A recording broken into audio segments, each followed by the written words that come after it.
Hi, everyone, and welcome to Studio Jake. I, of course, am your host, Jacob Airy. Be sure to like this video, subscribe, and ring that little bell because YouTube is doing this weird thing where they're curating your subscription so you don't see things in chronological order.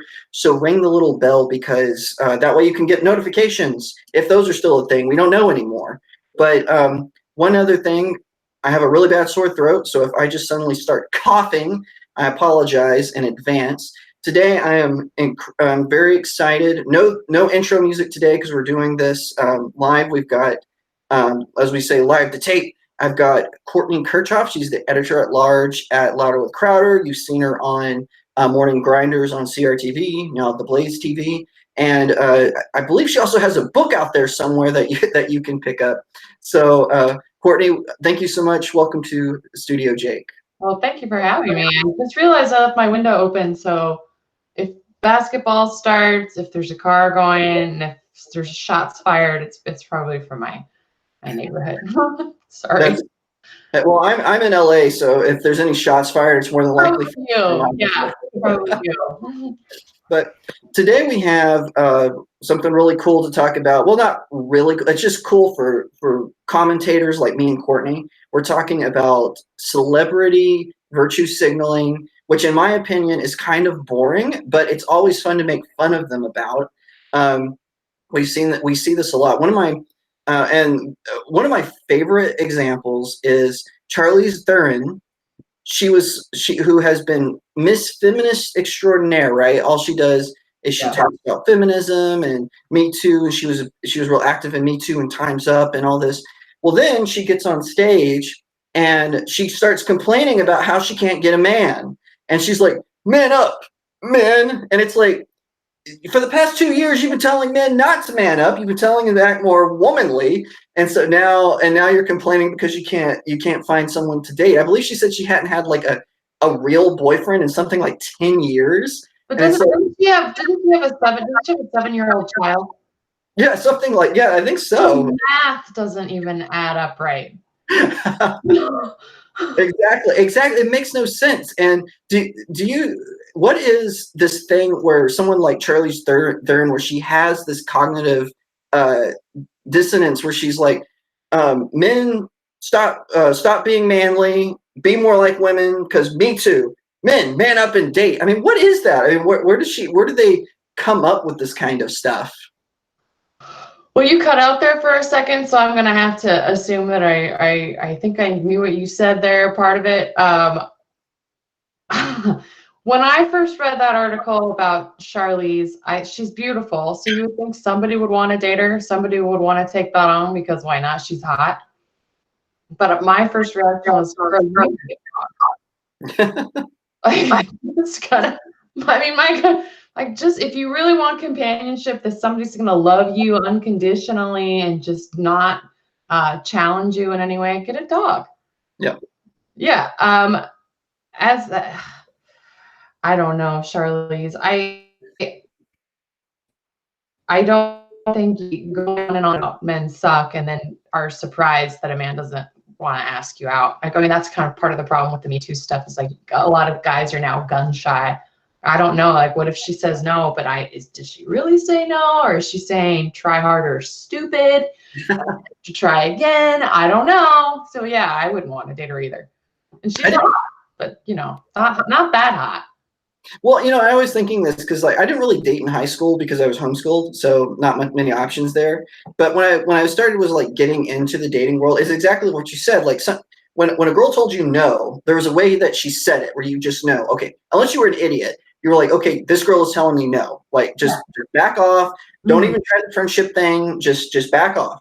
But then, like you said, sometimes they would say no, and you knew. I was like, okay, it's try harder, stupid. So, you can catch up on these little signals. And but those, like you said, with this doubling down and on the Me Too Time's Up stuff, it seems like the no is getting muddled, and so men are like, she waved me off, so she probably thinks I'm a rapist. I better back off. Like that's how skittish I feel like guys are these days, especially when I talk to some of my single friends out here in LA. Well, and the sad thing is, and I try to tell this to guys all the time, most women aren't feminists. Right. And most of the guys who you tell no to and you're very clear, they still think of it as a challenge. So the problem is, and a lot of guys don't understand this, the risk reward ratio is really high for women. So if I say no to you and you don't still understand that I'm saying no, get away from me now, there's a good chance that you might try to harm me because you're still not picking up my social cues. So it's a hard thing to do because also women want to play hard to get because you guys just love that crap. So women have to play the game so that you feel like you're pursuing her and you're working really hard and proving your worth. So it's hard, and most women are decent, good, kind people, and if they like you, they're gonna try to give you a nudge. They're gonna try to help you out. I just wish it was more clear cut, but it's not. I mean, I know guys need like paint by numbers. That is actually really true. I can't dispute a single thing Courtney just said. Yeah. See, And a girl with if you had a girl who was with a guy and be like, okay, we can read each other, and I know that it's really hard, but sometimes it's like she'll be really obvious if she likes you. Like there are tricks women learn. You hold their eyes for 3 seconds. You have to count 1, 2, 3 in your head, and then you smile, and that's a clue. Like water's warm, come on in. But she's not going to give you much more than that to go on, because otherwise she's not doing her part as the woman and being alluring and coy. So I know it's hard, but back to Charlize, she's just a bitch. Yes, I would agree with that. Now, and it's not just actors. Like I was thinking this the other day. JK Rowling, I did not read the Harry Potter books when I was a kid. Like I said, I was homeschooled. My parents were pastors, so I was not caught up in the Harry Potter craze. My parents had me read Gilbert Morris's YA novels, which are good. There's no complaining.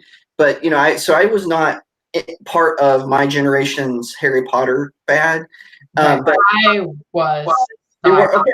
Well, so what do you think about Rowling retroactively going back and saying, "Oh, Dumbledore is gay"? What she recently said something about Hermione and adopting transsexual. That one ticked me off too. Dumbledore thing. First of all, the Harry Potter books are not liberal at all. So the retro, she's trying to get credit for stuff that was not really in the books. Now the Dumbledore thing, there was like a tiny, tiny hint. If you were old enough to understand the gay stuff, in the last book, there were letters between Dumbledore and Grindelwald, who was, I guess they were gay together. But it was just a tiny, tiny thing where it's like, this seems like a little more than friendship, but that was it. There were no gay characters. There were no guys looking at each other. I mean, it was all heterosexual. So her trying to get credit for it after the fact that, they've even had movies with young Dumbledore. I've not seen those movies, young Dumbledore and Grindelwald, and there's no romance between them. And the gay community is like, what the heck, man? Like you're trying to get credit for these gay characters, but they're not gay together. Like in order to be gay, you gotta be gay, and they're not doing it. The other thing was the play. I think it was called Cursed Child. Is that what it's called? I can't remember. That's what it was called. I didn't see it, I didn't read it, I heard it was terrible. But one of the actress who played Hermione was black. And people were like, wait a minute, Hermione's white. And JK Rowling's like, well, it never says in the book what her skin color is. And so people like me are going, what?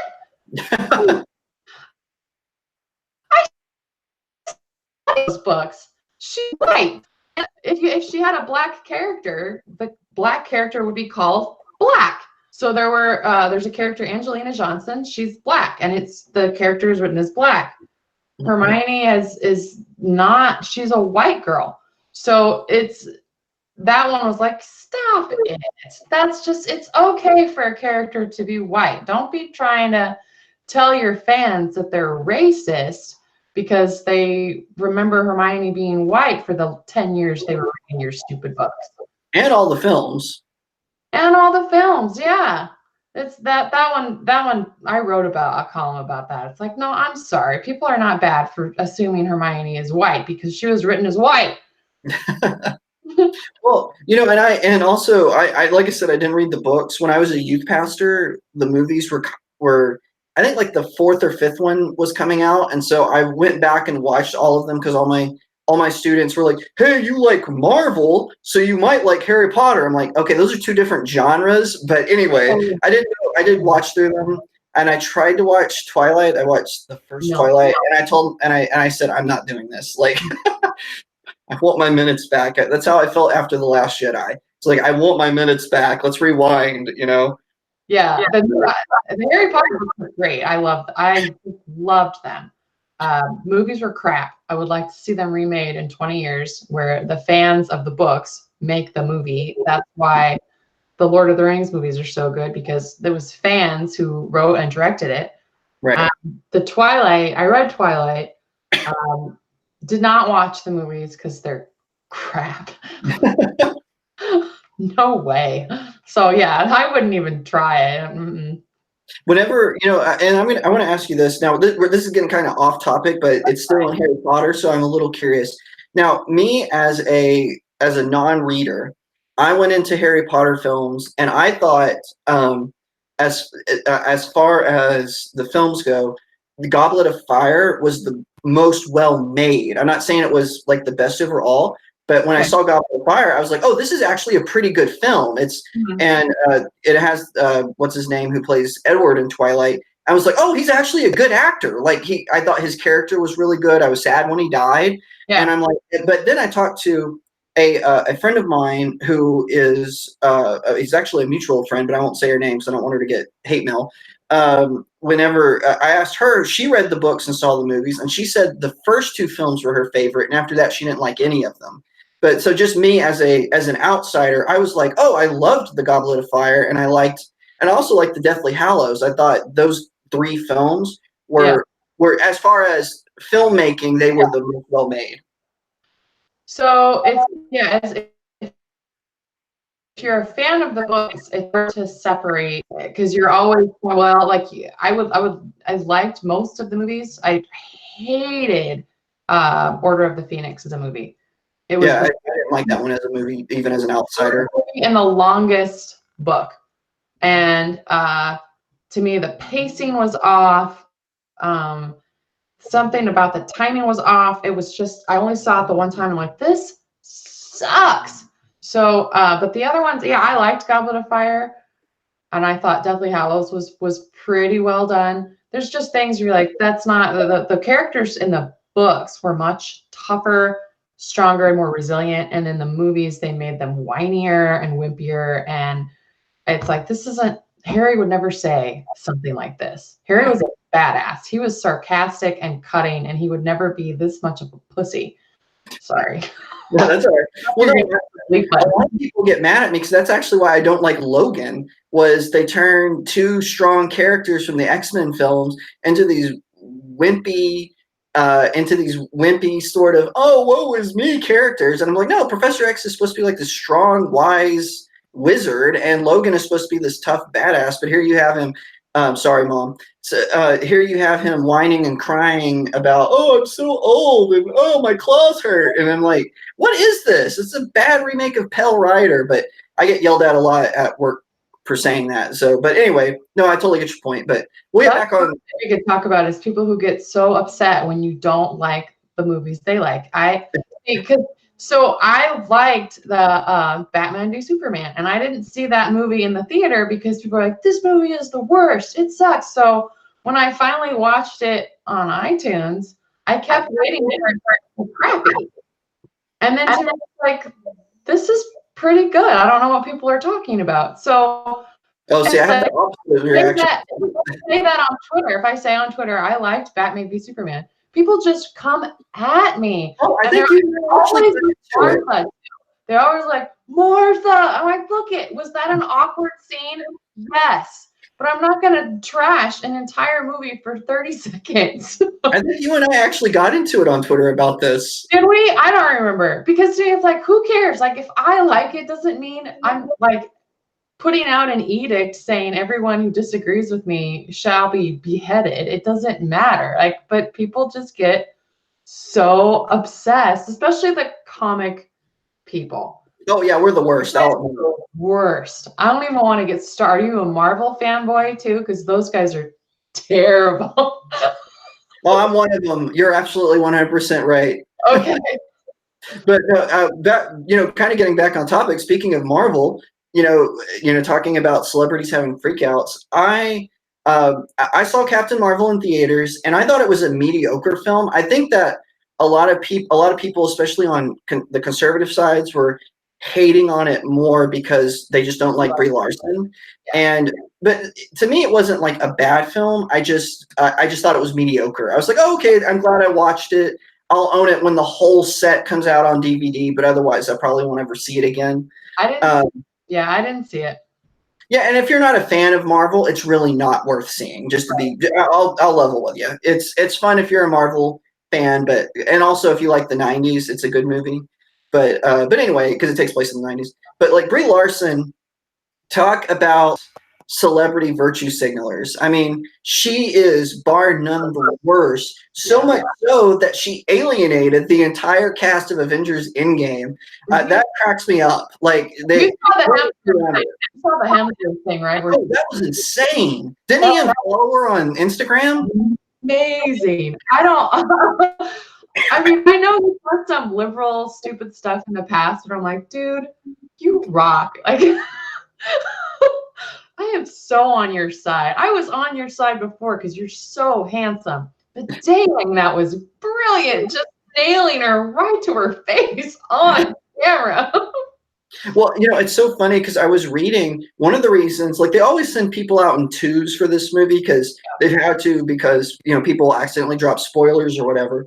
So, but it's always usually the same pairing. Like for Infinity War, they were sending out Benedict Cumberbatch and Tom Holland at the same time. But with her, they can't get her to partner with anyone because no one likes her.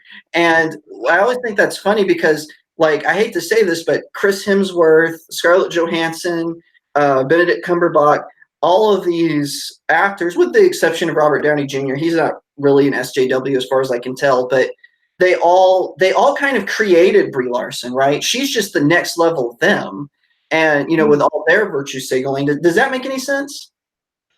I would say, the second most virtue signaling one was maybe Scarlett Johansson, but I don't know that she virtue signals so much as she's just a proud Democrat. Not compared to Brie Larson. What I mean is she's just kind of next level them. So we've got, Scarlett Johansson was apparently she was gearing up to be a big Me Too person, but she kind of backed off. I think because she saw like the Monica Bellucci stuff and all that craziness. But I feel like Brie Larson is just them leveled up. So for all my Dragon Ball Z fans, you go from level 1,000 to it's over 9,000, and I feel like that's what Brie Larson is. She's just like Super Saiyan SJW, and they really don't know how to handle her because they really created her. I mean, Hollywood created Brie Larson. It's kind of sad because she's my age. She was born the same year I was born. So I always thought of us millennials who were born late 80s, early 90s. We were like the wiser of the generation, but I guess Brie Larson kind of disproves that thesis. So I would say that. So what year were you born? 88. Okay, I'm 84. I'm definitely one of the older millennials. I would say actually, like, I don't think millennials are nearly as bad as people make them out to be. Oh no, for sure. I just mean, when we're talking about stuff like this. Oh, you cut out. Oh, what I said was I agree with you. I don't think millennials are bad as people say, but I feel like if you look at the millennials born from 84 to like 95-ish, they seem to be a little bit wiser than the millennials born 95 to 2001, I guess, is when the millennial generation ends. Like there's like this cutoff somewhere. Yeah, the cutoff I think is earlier than that, because the millennials were not eating Tide Pods. That's Generation Z. So yeah, so they get the boomers and the Gen Xers kind of like to throw us all under the same umbrella. Like, no, millennials are buying homes now. Okay, but the Generation Z, they're the ones doing the Tide Pods and the avocado toast. Don't be throwing us all in the same thing.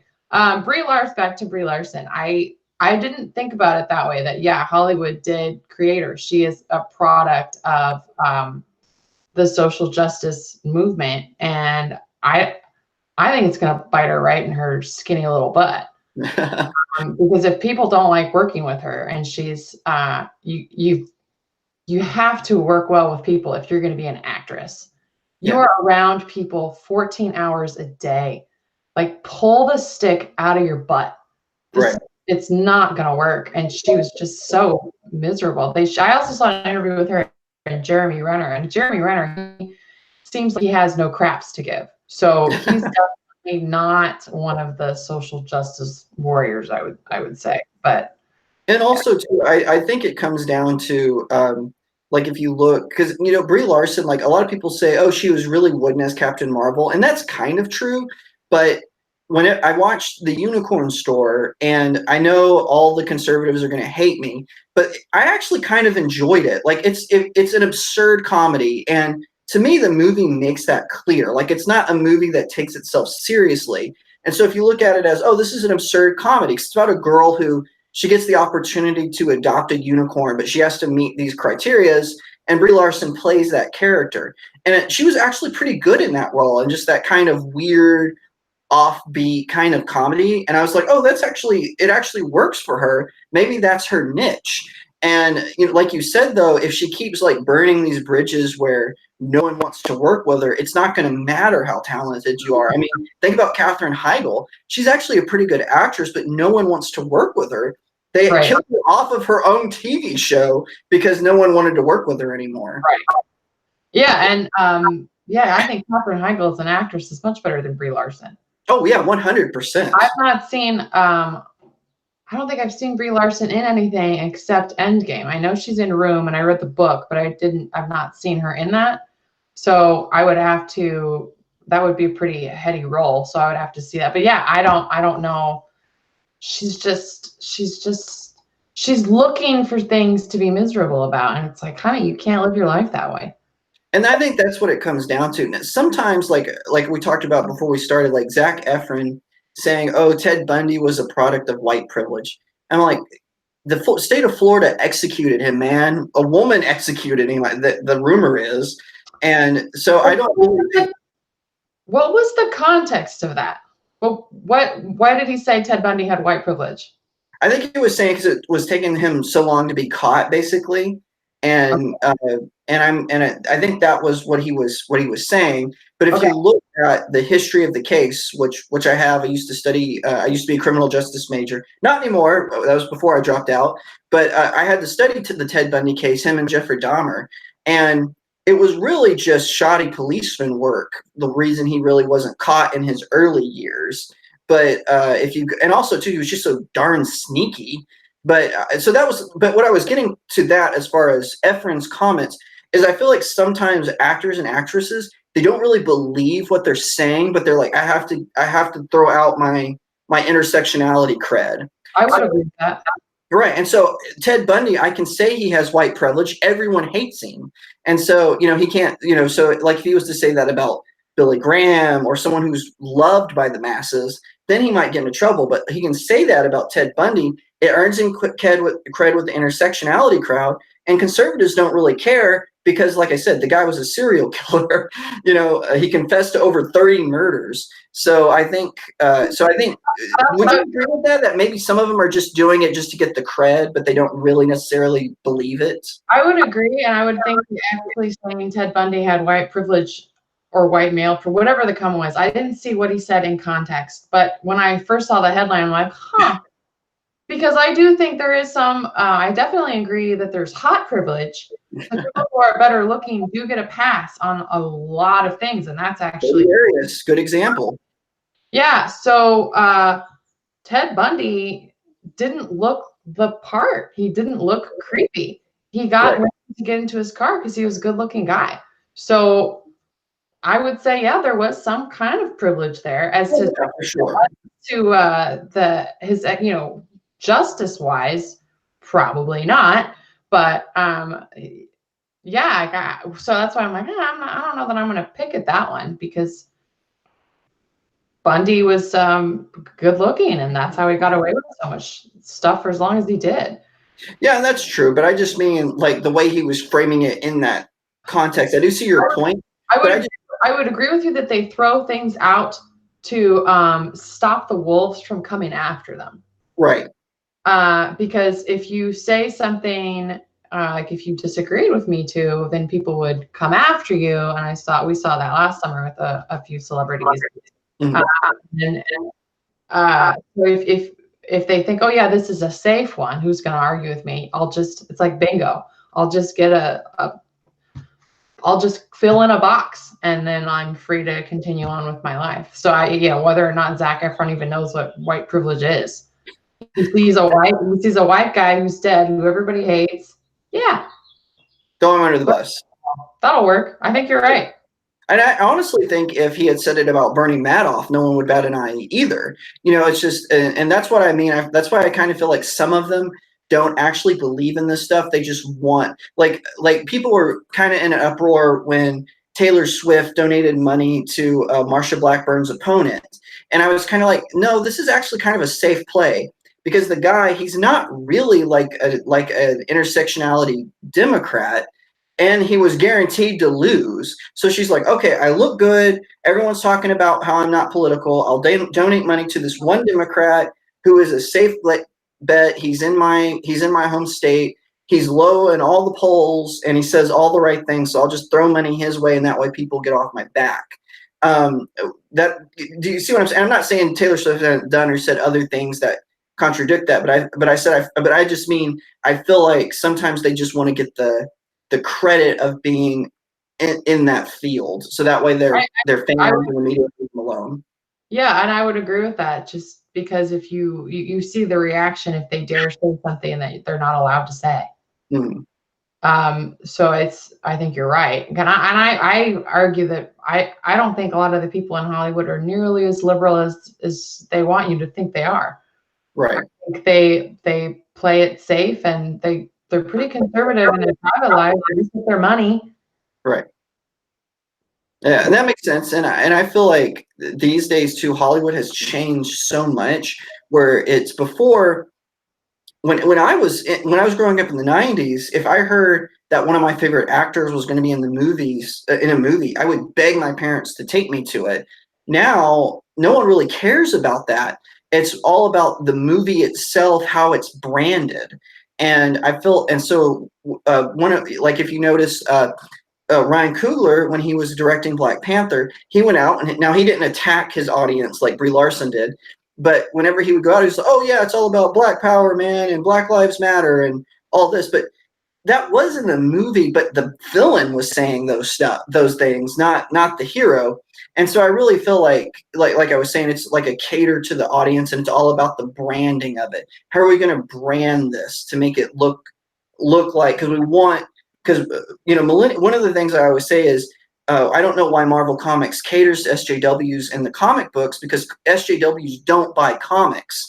And I made a socialist friend of mine mad when I said this, and I said, okay, and he goes, no, they do buy comics. And I said, okay, well then why haven't the sales gone up? They've consistently been drooping the past couple of years since Marvel started doing all of this. But just going back to that, let me ask you this. What is your favorite celebrity SJW freak out? You mean like a celebrity who's an SJW, or people freaking out because a celebrity's not an SJW? Either one. Whew. I mean, I have noticed, and you've probably noticed in your channel, the love to hate of Brie Larson is off the charts. I mean, people love to hate her. Yeah. So she recently for the Captain Marvel press said, I don't want white guys film reviewing this.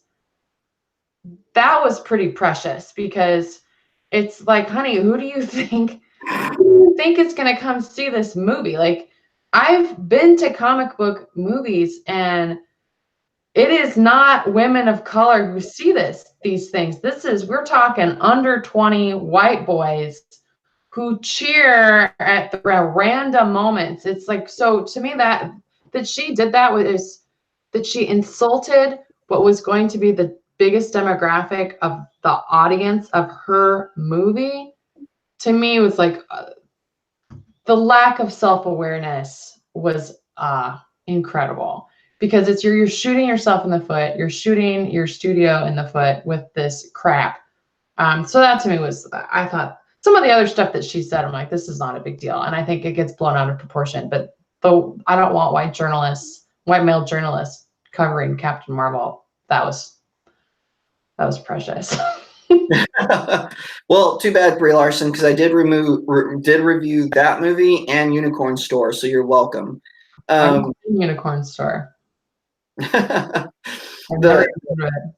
What I didn't hear that. I've never even heard of it. I'm almost 35, and I'm getting to that point where I'm like, who is that?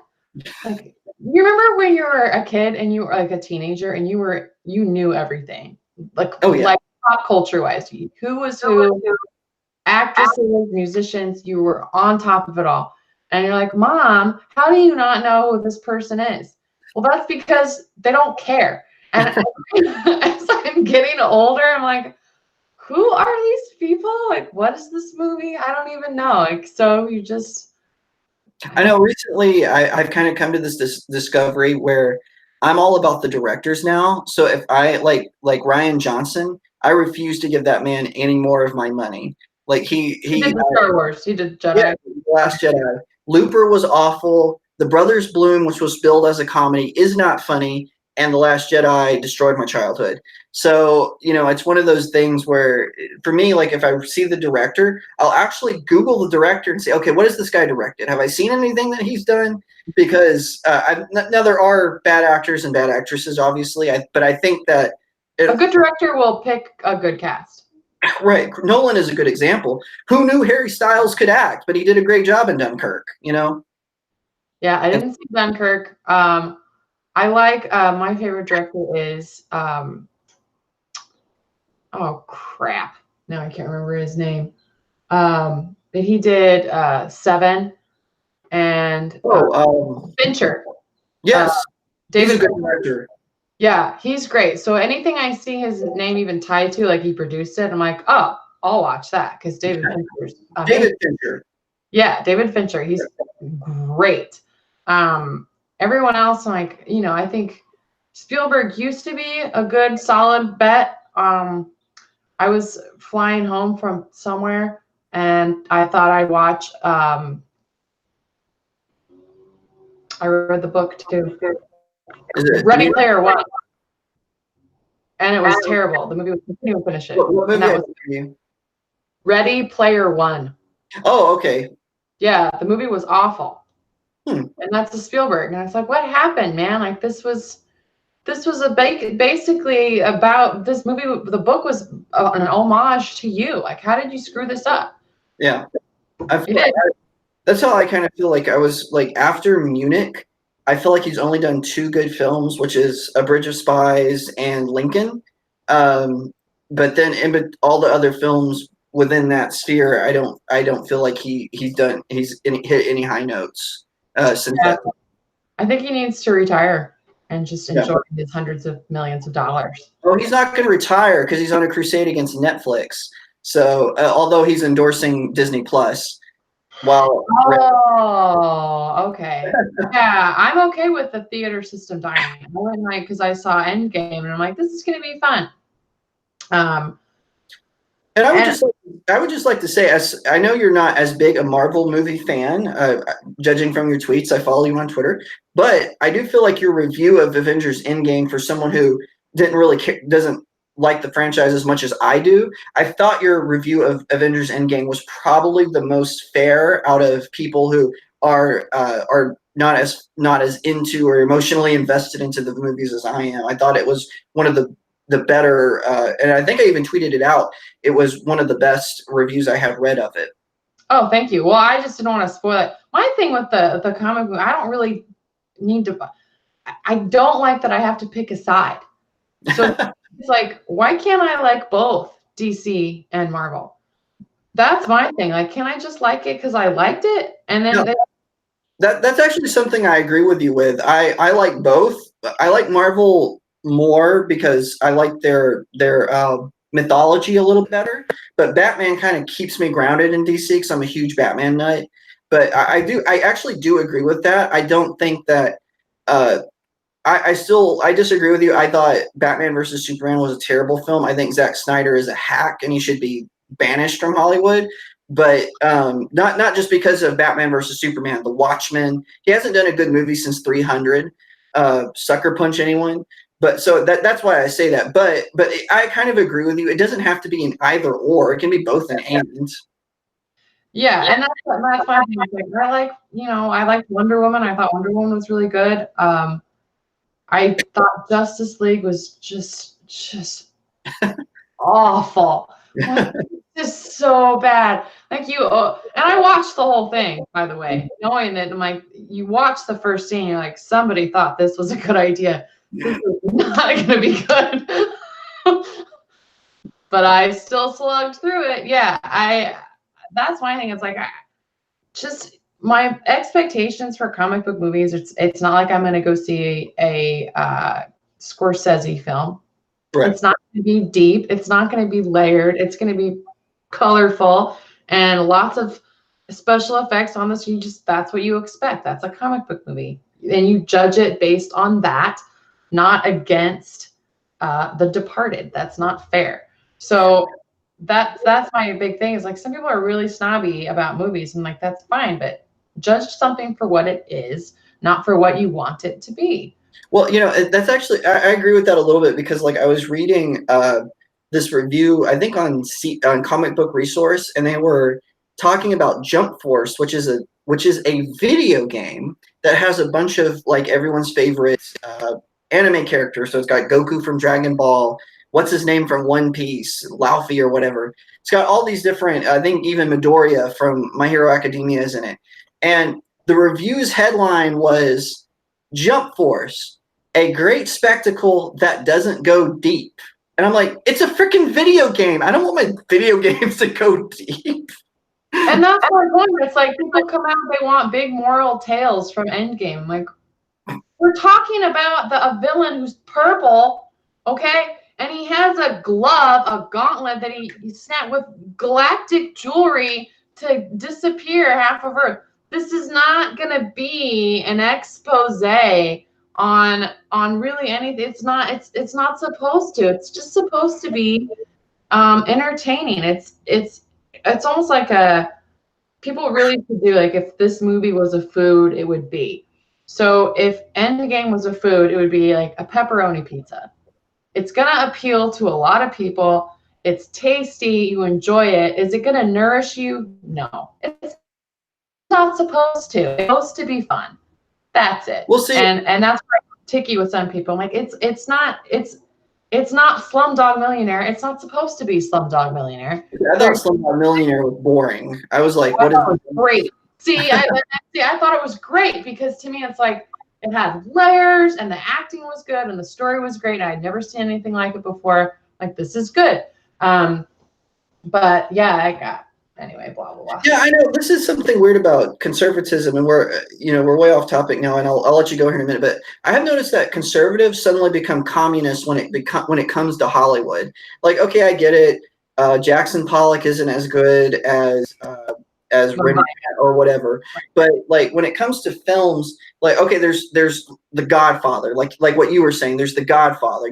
A good film It's great. It's well made. Great performances. Great directing. Yada yada yada.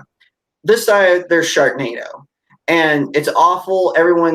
But people go to watch it because it's kind of fun. You know, The Room is over here too. And then there's like this, but it's a bad film. But there's like this gray area where that's really wide, and I feel like conservatives kind of get on their high horses about the entertainment industry, and they want to pretend that it's not open to the free market. So they're like, oh, the Florida Project, it was this big, deep, brainy film. How come it didn't do good at the box office? Because it's about a guy who owns a hotel. No one wants to see that or care about that. But, you know, and then, people were talking about this about Venom. How come Venom outdid A Star is Born at the box office? Because people want to take their kids to see Venom. They don't want to take their kids to see Lady Gaga making Gaga eyes at what's his name. The adults want to see that film, and that's fine. But you're not going to take your whole family to see A Star is Born. You're going to take your whole family to see Venom. And so there's like this kind of gray area of film that I don't think, especially like what I call elite conservatives, don't seem to grasp. They're like, they want all the films to be The Godfather, and it's like that's just. And they also one of my problems with conservatives with fiction is they don't understand how fiction works. It is not. Andrew Klavan says this all the time. Who says it? Andrew Klavan. Oh yeah, because it's. I remember people were freaking out about a movie with Armie Hammer. It was a gay love thing. I don't remember what it was called. Tell me about your name. Yeah, and people were like, "This is condoning homosexuality." I'm like, I don't even need to see this movie. Maybe it doesn't. Just because you cover a topic doesn't mean you're approving of the topic. The complaint about that was it wasn't condoning homosexuality, it was condoning pedophilia. But it still wasn't, because the teenager was and again, so if you were to make a movie about pedophilia, does that automatically mean it's an endorsement of it? Because it happens. And that's my problem with conservatives. Like, fiction, write about anything you want. There is my thing with fiction, anything is on the table. Because the human imagination is endless, and humans are capable of almost anything. It's. I don't know. I think pedophilia is the line you shouldn't cross as far as that goes. That's why I was actually okay with James Gunn getting fired. No, I don't think. See, that's the thing though, because there are books and movies that cover pedophilia, but they're not endorsing it. They're just covering it because it happens. Yeah, I'm okay with people covering it, but Tell Me By Your Name was clearly endorsing it, as long as it's gay, of course, not if it's heterosexual. But as long as it's gay, we're okay with this guy macking out on an underage teen. But it happens. See, that my point is that happens all the time.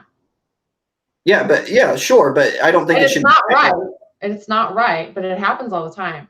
So that's why people freak out. I'm like, but it's a movie. You should be able to do whatever you want. If you don't want to see it, don't see it. But if it's an art form, even if it is glowingly looking at pedophilia, you can stand back. Oh my God, that's just terrible. That's fine, but there are a lot of people who have no problem with pedophilia, and so fiction is a reflection of real life. That's a good point, I guess. And like you said, you don't have to see it. No one saw the film; it didn't make any money, so there you go. Yeah. Even though it was nominated for Best Picture, I honestly thought it was the same year that what was it? Grinding Nemo, Shape of Water was. It was the same year that Shape of Water won, and I honestly thought Call Me by Your Name was going to win because to me it was but Ben noted that Shape of Water had gay and bestiality, and that's why it won. So that I was like, oh, that's a good point, Ben Shapiro. But anyway, all right, Courtney, thank you so much for coming on. Where can people find you? If they want to follow me on the Twitters, at Courtney Scoffs. That's probably the best place. Yep. Same Instagram if people want to see pictures of my dogs. She does have really, really cute dogs. They're almost as cute as Todd, but that's my dog. Okay. So, but anyway, you can also find me on Twitter. It's at Real Jacob Airy. Instagram is at Real Jacob Airy. My Facebook is Author Jacob Airy. Go over and give that a like. I don't know if Facebook is still a thing, but do that. Also, you can find me on my blog, jakeberry.blog, where I have my movie reviews. Like I said, I reviewed Unicorn Store and Captain Marvel and Avengers Endgame and My Hero Academia, 2 heroes. So I don't just do American films. I do anime. I do sometimes foreign films, and I do documentaries. So head over to jacobberry.blog, sign up there so you never miss a thing. Thank you so much for watching, and I'll see you next time right here on Studio Jake.